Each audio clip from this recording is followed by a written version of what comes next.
Hi friends, అందరికీ నమస్తే. ఇప్పుడు ఆంధ్రప్రదేశ్ రాష్ట్రంలో అవుట్‌సోర్సింగ్ ఉద్యోగులు ఎదుర్కొంటున్న కొన్ని సమస్యల గురించి చర్చించాలని, అవి మీతో షేర్ చేసుకోవాలని ఈ వీడియో చేస్తున్నా.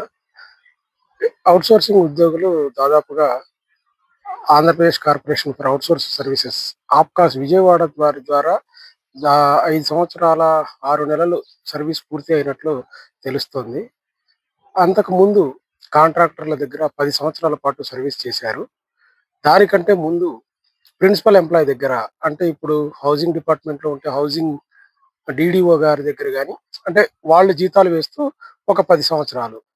అంటే దాదాపుగా 25 సంవత్సరాలు. దానికంటే ముందు గూడా చాలా మంది పనిజేశారు. అప్పుడు ఓవరాల్‌గా సర్వీసు 30 సంవత్సరాలు తీసుకుంటే, 30 సంవత్సరాల నుంచి పనిచేస్తున్న ఔట్‌సోర్సింగ్ ఉద్యోగి జీతం ఎంత అంటే కేవలం రూ. 15,000. అంటే సంవత్సరానికి రూ. 500 జీతం కూడా యావరేజ్ మీదగా పెరగలేదు.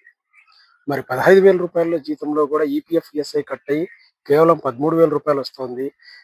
ఇది చాలా దయనీయమైన పరిస్థితి.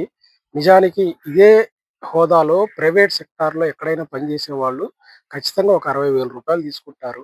అంటే 4, 5 రెట్లు తక్కువ ఔట్‌సోర్సింగ్ ఉద్యోగులు తీసుకొని చాలా ఇబ్బంది పడుతున్నారని అర్థమవుతోంది.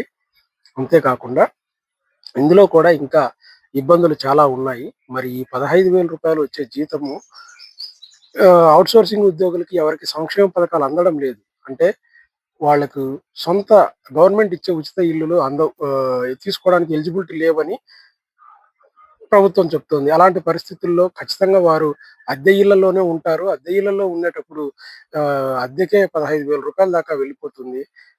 15,000లో రూ. 7,500 వెళ్ళిపోతుంది.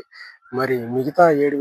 7,500తో వారి కుటుంబ అవసరాలు, ఖర్చులు, కరెంటు బిల్లులు, ట్రాన్స్‌పోర్టేషన్ ఛార్జీలు ఇవన్నీ తీసేసుకుంటే మరి ఔట్‌సోర్సింగ్ ఉద్యోగులు కేవలం జీవిస్తున్నారు గానీ బ్రతకడం లేదు. వాళ్ళ జీవనం గడవటానికి ఇంటి ఖర్చులకి, ట్రాన్స్‌పోర్టేషన్‌కి, కరెంటు బిల్లులకి, తిండికే సరిపోతుంది గానీ మరి భవిష్యత్తులో ఏమైనా అవసరమైతే ఆరోగ్యం బాగాలేని పరిస్థితుల్లో చూయించుకోవడానికి ఏమైనా పొదుపు చేసే పరిస్థితులైతే కనీసం రూ. 1000 కూడా పొదుపు చేసుకోలేని పరిస్థితి ఉంది.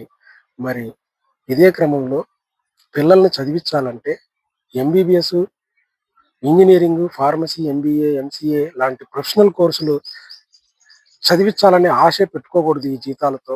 కనీసము డిగ్రీ చదివించాలన్నా అప్పులు చేసి చదివించాల్సిన పరిస్థితి ఉంది. మరి ఔట్‌సోర్సింగ్ ఉద్యోగులు ఇంత దయనీయ పరిస్థితుల్లో ఉండి, వీళ్ళ పిల్లల్ని రేపు పొద్దున భారతదేశ భవిష్యత్తు నిర్మించడానికి కేవలం రూ. 15,000 తీసుకొని భారతదేశంలో ఔట్‌సోర్సింగ్ ఉద్యోగులు యువతని దేశ నిర్మాణానికి ఆహ్, తయారు చేయడము ఎంత కష్టమో చూడండి. నిజంగా ఒక మాట చెప్పాలంటే ఔట్‌సోర్సింగ్ ఉద్యోగులు సర్వీస్‌లో ఉన్నట్లుగా చనిపోతే వాళ్ళ భూస్థాపితం చేసుకోవడానికి కూడా అప్పులు చేయాల్సిన పరిస్థితి ఉంది. ఇంత దయనీయమైన తక్కువ జీతాలతో పనిచేస్తున్నారు. దీనిపైన ప్రభుత్వాలు, కుల సంఘాలు, ఉద్యోగ సంఘాలు, కార్మిక సంఘాలు ఎంతో పోరాటాలు చేస్తున్నా ఇంకా సమాన పనికి సమాన వేతనం అందని ద్రాక్ష పళ్ళులాగే మిగిలిపోయాయి. మరి ఇలాంటి కార్మిక సమస్యలపైన ప్రతి ఒక్కరూ అవగాహన కలిగి ఉండి ముందుకు పోవాలి. నాకు తెలిసిన ఒక సమస్య గురించి ఈరోజు డిస్కస్ చేశాను. రానున్న రోజుల్లో ఇంకొక పాయింట్ గురించి డిస్కస్ చేద్దాం. నిజంగా ఔట్‌సోర్సింగ్ ఉద్యోగులు 30 సంవత్సరాలు పనిచేస్తూ రూ. 13,000 జీతం తీసుకోవడం ఇది దేశంలో ఎక్కడా జరగని అన్యాయం అని చెప్పొచ్చు. ఎందుకంటే ప్రపంచం జీడీపీలో భారతదేశం 5, 6 స్థానాల్లో ఉంటుంది. ప్రపంచ కోటీశ్వరుల్లో భారతదేశంలో కనీసం ఇద్దరుంటారు. మరి అదే దేశంలో పనిచేస్తున్న ఔట్‌సోర్సింగ్ ఉద్యోగుల స్థాయి మాత్రం పాతాళానికి, అట్టడుగు స్థానానికి ఉంది. దీన్ని గమనించాల్సిందిగా మనవి. Thank you friends.